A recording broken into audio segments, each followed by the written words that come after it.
بسم اللہ الرحمن الرحیم الحمدللہ رب العالمین والصلاة والسلام علی سید الانبیاء والمرسلین۔ معزز حاضرین و ناظرین، آج جس موضوع پر ہم گفتگو کریں گے وہ ہے اسلام میں خواجہ سراؤں کے حقوق اور ان کے احکام۔ خواجہ سراء مخنث ہجرہ، اس کے لیے مختلف الفاظ بولے جاتے ہیں۔ عربی میں اس کو خنثی کہتے ہیں، انگلش میں ٹرانس جینڈر کہتے ہیں۔ یہ کون ہیں، شریعت میں ان کے احکام کیا ہیں، یہ لوگ اس حوالے سے بہت سی غلط فہمیوں کا شکار ہیں۔ پہلی بات تو یہ ہے کہ یہ کوئی الگ سے مخلوق نہیں ہے، یہ بھی ہماری طرح انسان ہیں۔ ہوتا یہ کہ جیسے کئی بچے پیدائشی طور پر نابینا پیدا ہوتے ہیں، کئی بہرے پیدا ہوتے ہیں، کسی کی پیدائشی معذوری ٹانگوں کی ہوتی ہے، بازوؤں کی ہوتی ہے، اسی طرح یہ بھی اللہ تعالیٰ کی ایسی مخلوق ہیں کہ جن کے اعضاء ناقص ہوتے ہیں۔ کچھ بچے ناقص مرد ہوتے ہیں، کچھ ناقص عورتیں ہوتی ہیں۔ ان کو کوئی الگ سے مخلوق سمجھنا یا ان سے الگ سے کوئی ان کے احکام ہیں، یہ بہت بڑی غلط فہمی ہے۔ نہ تو ان کے بارے میں کوئی ایسا حکم ہے کہ یہ ان کو گھروں سے نکال دیا جائے، نہ ان کے بارے میں یہ ہے کہ ان کو الگ سے ٹریٹ کیا جائے۔ ایک بچہ ہے، اگر خدا نخواستہ اس میں جو مردوں والے میل والے اس کے آرگنز ٹھیک نہیں ہیں تو صاف ظاہر ہے کہ وہ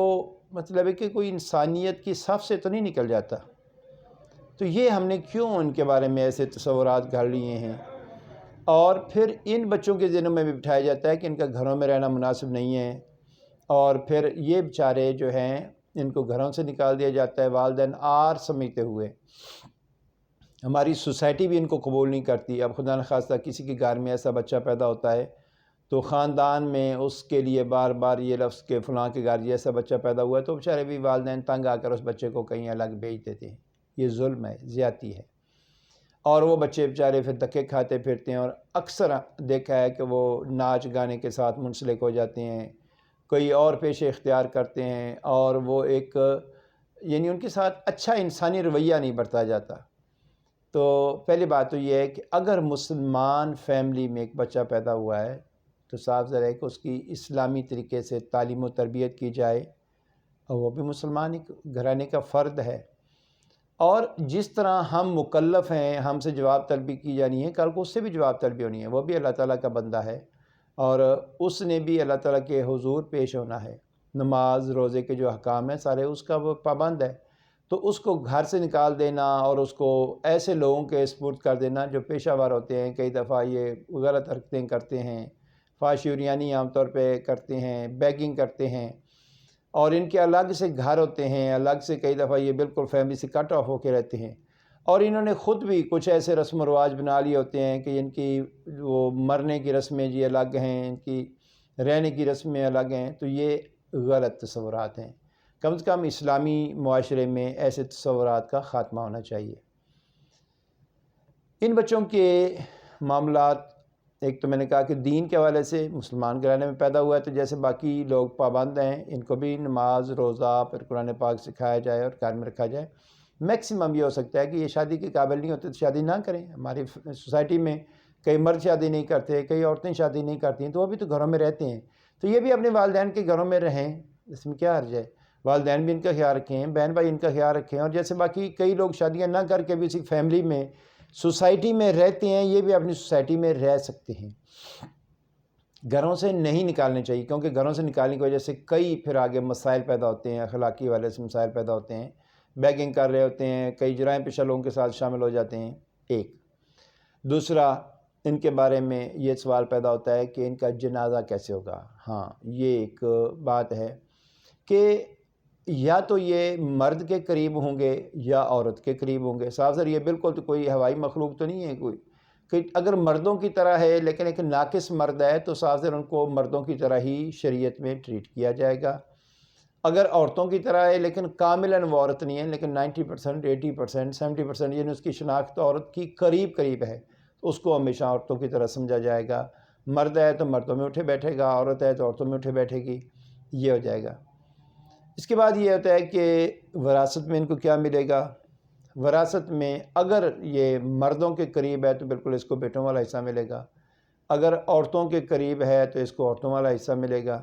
لیکن فقہا نے بڑی ڈیپتھ میں جا کے آگے بیان کیا کہ بالکل ہی یعنی پتہ ہی نہ چلے کہ یا تو بالکل وہ اس کو کوئی نہ مرد کہہ سکتے ہیں نہ عورت کہہ سکتے، بالکل ہی اس کی کوئی ایسی علامت نہیں ہے، یا مردوں والے بھی علامات ہیں عورتوں والے بھی علامات ہیں، اور اس کے بارے میں واضح طور پہ آج کل تو میڈیکل سائنس میں یہ پتہ کرایا جا سکتا ہے کہ اس میں مردوں والے جو ہیں وہ اعضاء غالب ہیں یا عورتوں والے ہیں، تو جو اس کی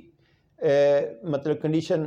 مردوں کے ساتھ اگر زیادہ ملتی ہے تو پھر اسے مرد سمجھا جائے گا، اگر عورتوں والی زیادہ سائڈ ہے تو پھر اسے عورتوں والا سمجھا جائے گا اور اس کو حصہ اسی مناسبت سے دیا جائے گا۔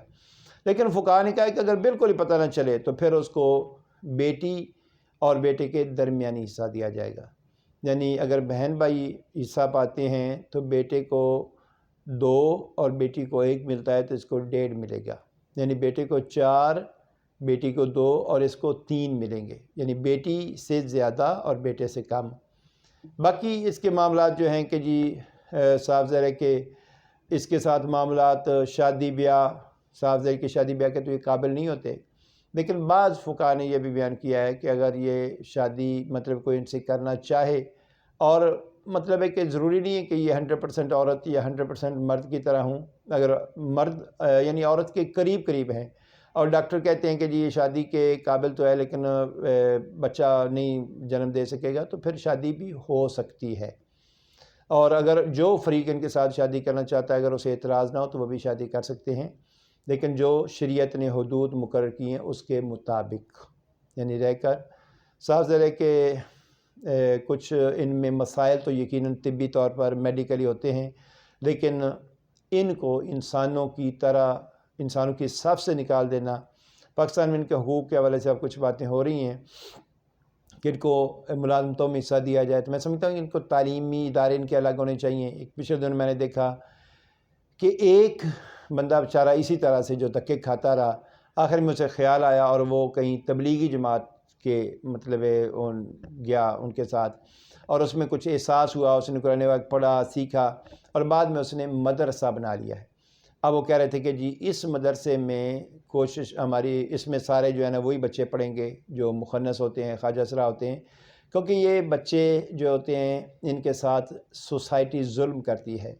اگر سکول میں جاتے ہیں تو اساتذہ بھی ان کو قبول نہیں کرتے، دینی مدارس میں جائیں گے تو یقیناً وہاں بھی بچے بھی مذاق اڑاتے ہیں، محلے دار مذاق اڑاتے ہیں، جو بھی راستے میں گزرتا ہے مذاق اڑاتا ہے۔ تو ہمیں اللہ تعالیٰ کا خوف کرنا چاہیے، جیسے کوئی نبی نہ ہو تو اس کو اگر بار بار جو ہے نا احساس لایا جائے کہ تمہیں نظر نہیں آتا تو اس کی دل آزاری ہوتی ہے، اس طریقے سے اگر ان کو بھی احساس لایا جائے بار بار تو اللہ تعالیٰ کے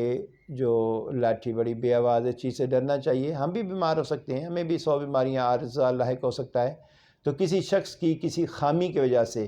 اس کا مذاق اڑانا، عام طور پہ لوگ معاشرے میں بہت زیادہ ان کا مذاق اڑاتے ہیں، ایسا نہیں کرنا چاہیے، اور ان کے اندر احساس کم تری ہے تو اس کو ختم کرنا چاہیے۔ ان کے اندر کوئی بات نہیں تھی کہ ہمیں کوئی نابینا ہے، کوئی لنگڑا ہے، کوئی کسی کا ہے، کوئی بہرا ہے، گونگا ہے، تو آپ بھی تو سوسائٹی کا حصہ ہیں۔ اگر ان میں احساس پیدا کیا جائے گا، معاشرے میں بہت سی ان کی وجہ سے جو ہے نا وہ برائیاں پھیل رہی ہیں، بہت سے مسائل پیدا ہو رہے ہیں، تو حکومت کا بھی فرض بنتا ہے، والدین کا بھی فرض ہے، معاشرے کا بھی فرض ہے کہ ان مسائل کو ہم سب مل کر حل کریں۔ اللہ تعالیٰ کی بارگاہ میں دعا ہے کہ اللہ تعالیٰ ہمیں دین اسلام کو سمجھنے، اس پر عمل کرنے کی توفیق عطا فرمائے۔ وما علینا الا البلاغ۔